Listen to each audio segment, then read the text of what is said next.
Hello, and welcome to Come Play With Us, a spooky storytelling podcast. My name is Leila, and I'm joined by my evil twin, Ruby. We're actually both the evil twin. We're both writers with non-writer day jobs. We believe in the power of great storytelling, so we've invited guests with the challenge of weaving a tale about real-life hauntings and paranormal activities with the sole purpose of scaring the shit out of us. We'll rate them to see how they've done. Our ratings go a little something like this: scared shitless,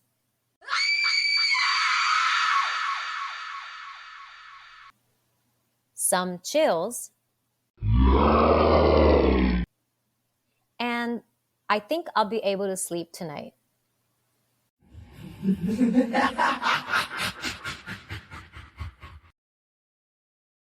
Hi everyone, welcome back to today's episode.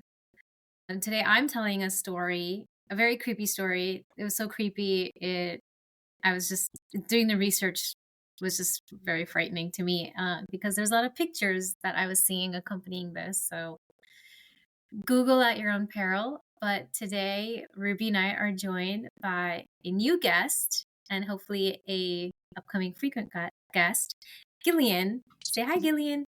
Hi, everyone. Happy to be here today. I'm excited to get scared.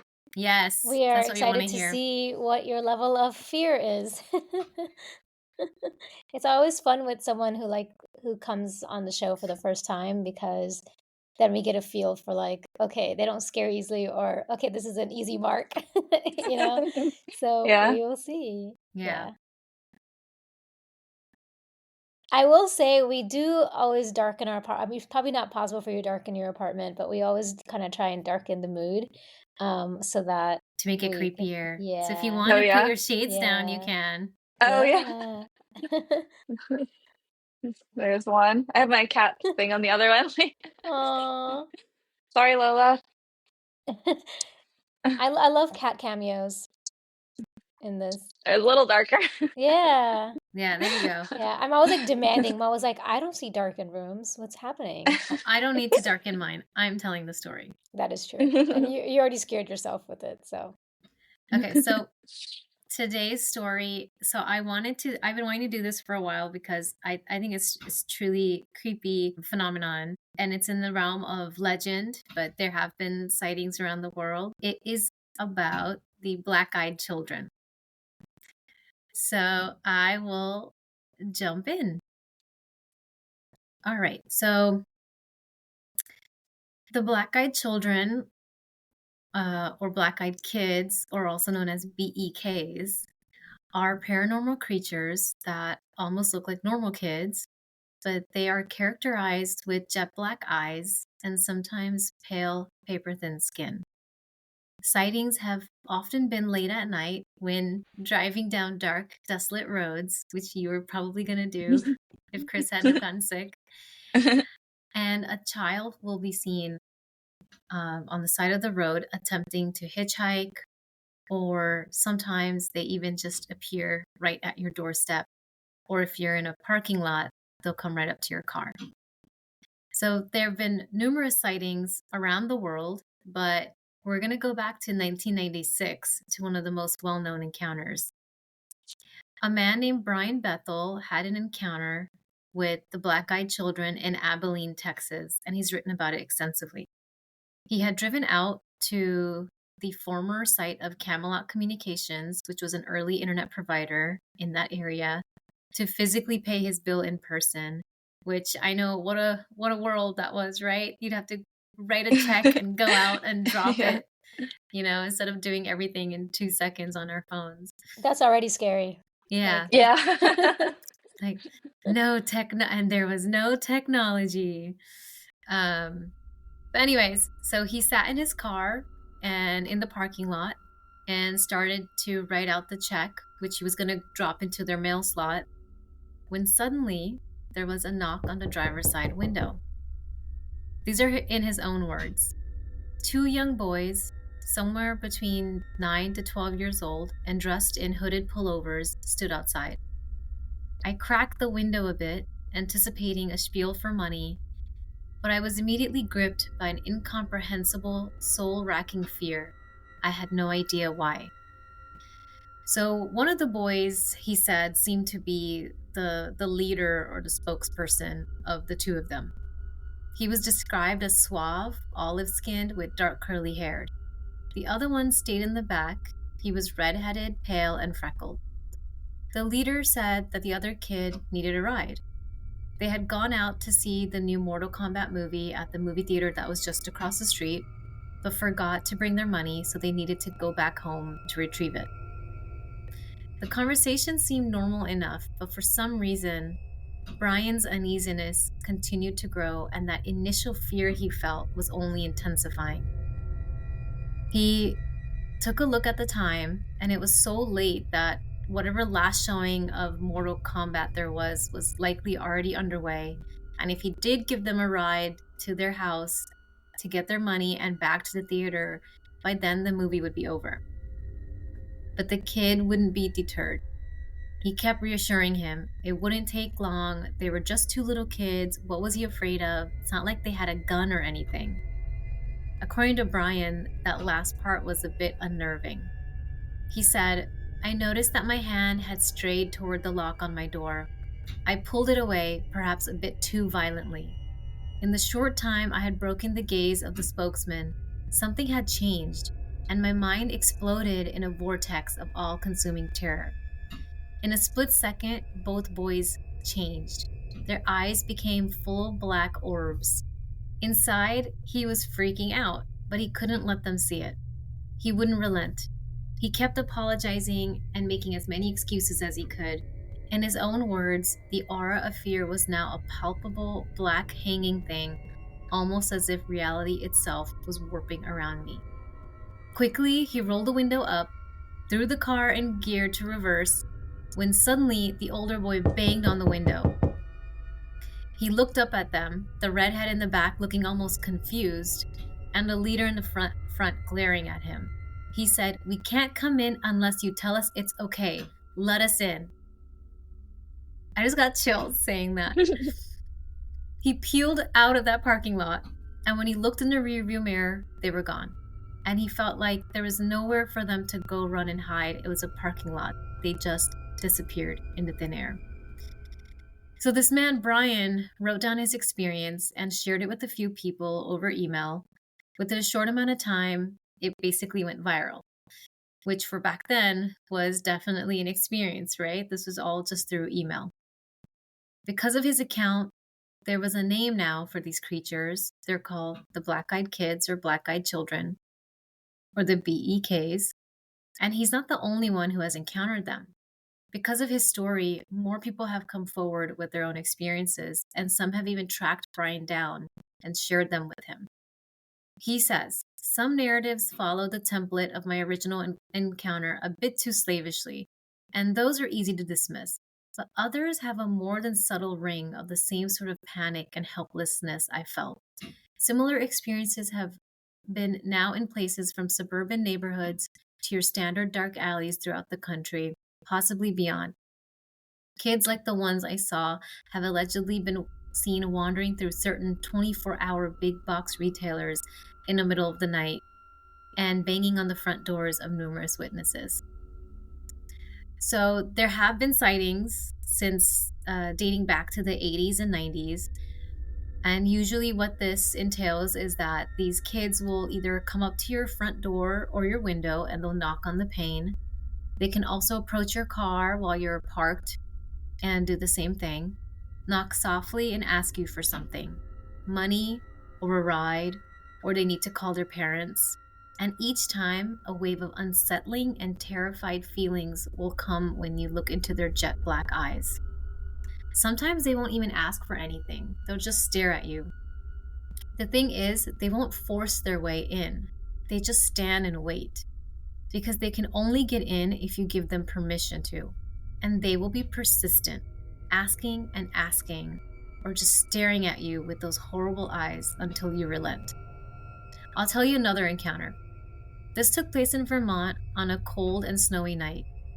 An elderly couple were in bed when, in the middle of the night, there were soft knocks on the front door. The woman got up, she opened it, and found 2 kids, a boy and a girl. But they wouldn't look at her, they were just staring at their feet. They appeared lost, but one of the kids said their parents would be there soon and asked to be let in. The couple didn't think anything of it, so they did let them in and led them into the living room. The boy and the girl sat down on the sofa close together, still averting their eyes. While the woman went into the kitchen to make some hot chocolate, the man asked them some questions. Where do they come from? How are they out there in the cold alone? How would their parents know where they are? They sat in silence and didn't answer him. And the family cat began to hiss and back away from the kids. So the man knew something very strange was going on. But just then, his wife returned with the hot chocolates. One of the kids finally looked up at her and asked if they could use the restroom. That's when she saw the jet black eyes. She was horrified, but she quickly recovered and told him where it was down the hall. As soon as they had gone, she grabbed her husband to tell him, but he had a sudden nosebleed and blood was just gushing out of his nose. And then their power went out. As the husband and wife groped around in the darkness, they heard a small voice. "Our parents are here." There was a sudden blast of cold air as the front door was open. The kids disappeared, and then the power came back on. And they thought, okay, that was really strange, but they went back to their normal life, right? Strange things started to happen. The husband's nosebleeds wouldn't stop, and he eventually got a cancer diagnosis, and both of their health just began to deteriorate. Their pets went missing one by one, until finally, not much more is reported of the couple itself. Appearance-wise, aside from the black eyes, they are usually dressed normally, maybe in hoodies or slightly outdated clothes from the past few decades, with logos of sports teams that no longer exist, and sometimes they have been described as having long, talon-like nails on their feet. Some theories say they're aliens and they're trying to get back home, which is why they are always saying they need to contact their mother or their parents, or that they need a ride, or even money, or even to use your bathroom. They speak in a dull monotone, and they are persistent. It's also suggested that they are vampires, since they can't come in unless you give them permission, or generally demons or ghosts who wreak havoc on your life the moment you let them in. They use the disguise as children to allow people to lower their defenses and help kids who are probably in need. From the report of the 2 elderly couple, others have reported that freak accidents and accidental deaths have occurred when someone let them in. So I'm not sure how much longer the elderly couple endured the issues that were befalling them after the visit from the black-eyed kids. So knowing you were about to go on a road trip, I was going to say, if you're winding down a dark road and you see a small child on the side of the road, just in the corner of your eyes, don't stop. And especially if you happen to get a look at their eyes and see that they're all black, whatever you do, don't let them in. Okay, I would still stop as a child on the side of the road. It's like their pupil, like their whole eyes The are whole black, like there's eyes no jet white. black. No. That's so Look, I creepy. would still stop because it could be a real kid, but I'll stop and slow down and look at the eyes and be like, nope. The kid, is it always like 2 boys? Is like they It's always, and usually they a always group kind of of. kids, 2 or 3 kids. They're like small child to teens, Mhm. and definitely don't Google pictures because they are creepy. I was just thinking that. Yeah, I was seeing pictures and it was like super duper creepy. I've heard about these from, obviously other podcasts and stuff, but it's always creeped me out. And last night when I was doing research, it's dark outside and you can't see out your window and it's like quiet and every little creak. And I just was like, I had to stop and watch Family Guy. I need to like cleanse my brain because I was just getting so creeped out. Because some encounters are a little stranger where you let them in and then they disappear, but then you start seeing them in the corner of your bedroom. And I was like, nope, that's enough for Ugh. tonight. Like the sleep Yeah, paralysis demon, kind Like the of. sleep yeah, paralysis demon, yeah. yeah. For me, what's creepy about it is like I would absolutely like I have a soft spot for kids, and I just feel like I would absolutely be like, yeah, sure, come on in, demon kids. But what I'm fascinated by is like it almost feels like your body responds to what they are by flooding you with fear, so that almost will deter you immediately. Um, but then it's interesting that the elderly couple was like, "Come on in, make some hot They chocolate." hadn't because they were avoiding their eyes. Maybe they've learned. Oh, Yeah. okay, yeah. Well, Or now like you just in made me scared of kids and not trust We're gonna them. like avert their eyes. because our kids are creepy. Kids are creepy, but I'm someone that like if I saw a kid on the side of the road or if those kids were asking me for a ride, I would absolutely be like, yeah, sure. Like, But I'm then worried when about they're you guys. so with Brian, they looked normal, but then they morphed. They Mm, morphed. Their eyes turned jet black, and yeah. yeah. And his is the most well-known encounter. He's a reporter, and he reported on it, and he's been featured in things, and he's just like, it's just something he'll never forget. Yeah, obviously someone that would like have no reason to lie about it. Yeah. He doesn't need credibility. He's like a working reporter. So hopefully that gets under the skin a little bit. Yeah, definitely unsettling. Yeah, exactly. It's reminding me a little bit of the premise of the show From. I don't know if you know about that Mm-mm, show, Gillian. I feel like a never lot heard of of people it. don't know about it, but like you'll just anytime a new season comes out, like they'll have like a poster up on the subways, but like I don't know what the marketing or if they even have money for marketing around that because like no one seems to know what it is. But it's a scary show. It's a little bit I think they've just had a third season and it's one of those shows that like they're just building a lot of intrigue but it doesn't really seem to be going anywhere. But it's still like if you like something that's creepy and atmospheric and kind of like limited to one setting, which in this case is a creepy town. It reminds me of that show because the premise, and this is not me giving anything away, is people are on a road trip or they're driving by and then they get trapped in this town that they can't leave. And every time they try to leave, it just brings them right back into the town. Mhm, And everything is fine except at night, these creatures come out of the woods and they look like normal people, but they're monsters. mhm. And they can manipulate you into letting them in.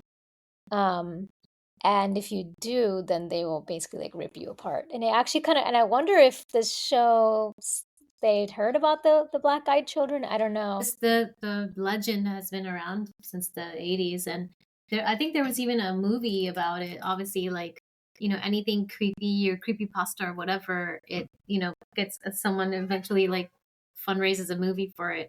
And there is someone did make a movie about the black eyed children, but yeah, it's definitely. I mean, it kind of preys on your worst fears, right? Something happening in the middle of the night, you letting your defenses down because you think that these kids need help, and then there's this violation where you do let them in and they wreak havoc on your life. So it kind of preys on our But then also darkest like fears. Yeah. the uncanny where like they look like us.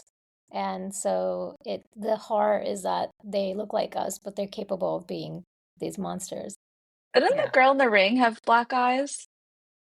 yeah, yeah, I think so. Or Did does she have white she? eyes? I only saw that movie one time when I was in like I middle school with my friend. I just remember we both cried in the theater. We were so scared, and I've never seen it since. that Movie movie night. is like the top of my list of I have like my top 5 list of like scariest or slash disturbing movies and The Yeah, Ring will always be up there because that was the first time I watched a scary movie that I was like Yeah. this is good. This is it felt legitimately like a yeah. it wasn't just like The Exorcist where they just put the scary stuff in your face. It was like the mood and the sound design and Yeah. just But everything. do you remember because we first watched it on like DVD or something, right? And we were staying at our big sister's apartment, and it was like a Friday night. And so the whole weekend we just watched it on a repeat. It was like we were just confronting our fear of the movie. Remember we just kept watching it over and over and over That's again. Yeah, so it was funny. so good. Yeah. Yeah. It's such a good movie. My friend that I saw it with texted me maybe like 6 months ago. She's like, "Do you remember how scared we were when we saw that?" And I was like, "I'll never forget that." Would you watch it again as a grown up? I watch it again now. Yeah, obviously it's been like 20 years, but it's just really funny how terrified we both were. Because our parents just Yeah. dropped us off at the movie theater. I don't think we realized how scary it was. Yeah. It No, is it's honestly, it holds really up. It scary. still Yeah. holds up. It's still such a great movie, and it's still at the top of my list. Yeah. Yeah, and I I would and encourage you to watch it as a grown up As an and see adult, I need to conquer my fear and rewatch it. yeah, I mean, it's gonna be. Hopefully, it's not. It doesn't like. It's not gonna be as scary the second time you watch it, which would be Yeah, comforting. But not like hopefully, 12. yeah, exactly. But also, like, at least it won't like ruin the movie because it's still a like. Yes, of course, I'm not scared of it anymore, but I still like it holds a special place in my heart because I was so scared when I first saw it. Yeah. it's good. Yeah, so good. So I'll remind you of our ratings. So we have 3 ratings just to keep it simple. So the lowest rating is I think I'll be able to sleep tonight. So you just nothing scared you. The medium rating is some chills, and then the highest rating is scared shitless. So it like stayed with you. You're probably gonna have a nightmare about it, or it's gonna be on your mind when you go to bed. Um, so yeah. So Gillian, I'm gonna have you go first because you are our guest. I would say some chills. It's like it's definitely very unsettling and like I it feels like it's something that could happen, you know? And just like the idea of like that intense level of fear, you know? So yeah, I would say some chills. Okay. How I about would you, say Ruby? scared shitless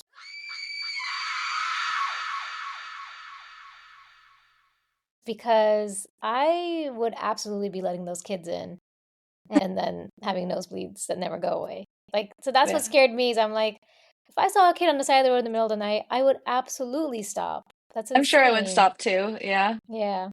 So I'm just like, well, I just know I'm going to be inviting it into my car and my home. Yeah. I don't really know how to So, drive, so at least I would probably be with someone else. Yeah. yeah. Yeah, I'm like I don't drive, so it's I'd be with Todd. Yeah, Yeah. I'd be like, Yeah. Chris can figure it out. Yeah. Make I the would do these decisions. I would do these Yeah. long drives when Paul and I briefly moved to Ireland in it's the second half of 2020, and I would be doing these long drives because uh, Paul's dad was sick at the time, and so Paul would be with his dad, and I would go back to where we were renting, and it was like maybe a 45-minute drive, and part of that was the highway, which was fine, right? But then the other half was just like these winding roads, and there's something to be said about the Irish mists just rolling Oh in, yeah, it's like very foggy. and I would just be like, I would just have chills, and usually I'd be listening to upbeat holiday music, which I'd be listening to something, or I'd be on the phone with Ruby. I'd call her, and if it wasn't too late in New York, but it was really, really creepy, and I always had chills, and it was always that like that hit, the person in the back of your car, with the hook or whatever, and yeah, and just really windy and really dark. So it's like even with the high beams, you're just like you can't see, and so it just makes me think. It definitely brought me back to those long drives and in like near dark rural part of Ireland, and I just didn't know. I never knew what my headlights were gonna pick up. But if I saw some freaking kids just standing there staring at me with black eyes, I'd be like, zoop! I just keep on going. I'd be like, let me just call the police and then they'll take care Right. of I mean, let it. me get to my destination safe and sound, and then I'll like call the authorities. But God, we no, just sound like horrible, horrible people. Just no, we're this is why we survived the horror movie. you know You're what I'll do? informed. I would Hmm. stop. I would stop, and then I'd be like, not let the kid in, but then call the police so that they can help. And then if the kid is real, then good. But if the kid is not real, then that's the police's problem, not Yeah, mine. it can Yeah. haunt. It can haunt them. Yeah, They can get nosebleeds. yeah, Yeah, they can get yeah, the nosebleeds and have their pets go missing and their lives get ruined. yeah. Yeah. Um, yeah, I just think the whole thing of I think it's a really effectively creepy because of just how they use kids. And kids are just creepy. Yeah. And There's Mm. that also like things innocence. slowly happening afterwards. It's not like immediately all these bad things happen. It's kind of like a slow burn where it's like you start Yeah, getting nosebleeds, things go missing, your Also, who are power the goes out. parents? Who are the yeah. parents? Yeah. I Of know, I these was wondering that. Like the of these aliens, they're like, Dracula. yeah. Yeah. Yeah, I don't Maybe know. Dracula. Count Dracula. Dracula's, yeah. Um, Maybe he's real. yeah, I don't know. I actually think it's something deeper. I think that they're our own manifestations. I think they're unique for everyone. And they use that to kind of, so for whatever reason, the way that Brian saw them would be different than the way the elderly couple saw them. And I feel like they Maybe almost, they made them they may look like someone that you might have known, like right, some it's just because Oh familiarity. it's yeah. the power of persuasion that they're trying to be let in. So I feel like they manipulate, or they use something, they're able to absorb some energy from you and kind of cast it back to you. So I think, and that makes it to me creepier, because it's not like there's people. I obviously didn't want to, I've been dinged before on this podcast for going through an exhaustive list of, encounters and stuff. So I'm trying to keep it simple. I only said 2 encounters. Of course, there's like loads of people who are say, I didn't let them in. But then there's some that did, and it's just like, well, you would think, well, why? And I think it's because they use some powers of persuasion in the way they look to you or the way they speak to you. Maybe it's something in their voice. So yeah. Yeah. Yeah, you did. Creepy. I love the way you teased out the story with the elderly couple, and then the lights go out, and then the door opens. Yeah. Yeah. Yeah. Well, thank you so much, Gillian, for your Thank you. Yeah, I'm rating. definitely going to be on the lookout for kids on the side of the road Yeah. now. And not help them. And not Definitely help not. them. And don't Google, because some of these artist depictions are creepy AF. I'm gonna I was Google. gonna say, I feel like I'm Googling. my scare level will go up once I Google image it. That's what it So is. I'll change my rating to between Yeah. the Yeah. scared split it list and some chills. Yeah. Yeah. Because I was looking, because of course in my research I was looking at them and I was like, I don't need this right now. It's the last thing I need right now, being home alone because Paul's traveling.